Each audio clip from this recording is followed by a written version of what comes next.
Hello and welcome, and thank you for joining us for Black History Month. We wanted to honor those that have come before us and have paved the way for us to do what we are doing as people of color here in America. We are coming from Birmingham, Alabama, in front of the 16th Street Baptist Church. Birmingham, Alabama was considered the most racist capital of America during the Civil Rights Movement in the 1960s. One of the darkest days in American history and the Civil Rights Movement. 4 black girls between the ages of 11 and 14 were attending Sunday school here at the church. Denise McNair, Carol Robinson, Addie Mae Collins, and Cynthia Wesley were killed when a bomb exploded inside the church. Setting off that blast was 4 members of the Ku Klux Klan racist group.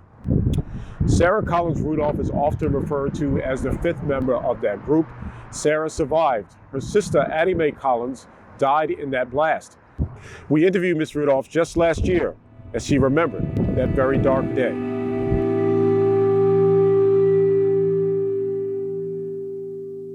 Just seeing my sister and my friends get killed like that, that hurt. It hurted me for a long time.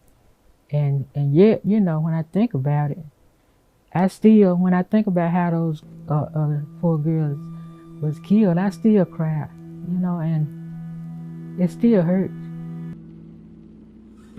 On Sunday morning, September 15th, it was Youth Day. Right after Sunday school, Addie Mae Collins, Carol Robinson, Denise McNair, and Cynthia Wesley are getting ready to go into the choir. I remember Denise back there always smiling, and she was the only child. And I remember Carol Robinson being quiet, and she played in the orchestra at her school. Addie Mae's sister Sarah is also in that ladies' lounge. Sarah said the last thing that she remembers is seeing them helping each other, tying on sashes, and then it went dark.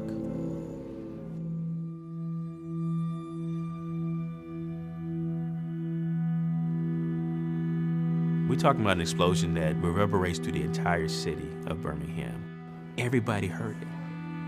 Reverend John Cross comes down after the explosion to go into the hole and hears moaning.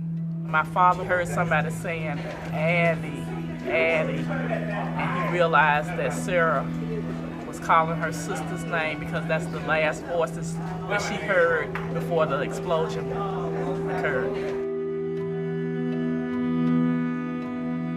They find the bodies, and they're almost literally stacked on top of each other. It devastated me. It was just so painful to know that these girls were killed at church. They had not done anything to deserve something like that. That was enough to pull people off the fence. Kids are supposed to be safe at church. This is not supposed to happen in America. We're above this kind of thing. And so this was the catalyst to get some things moving.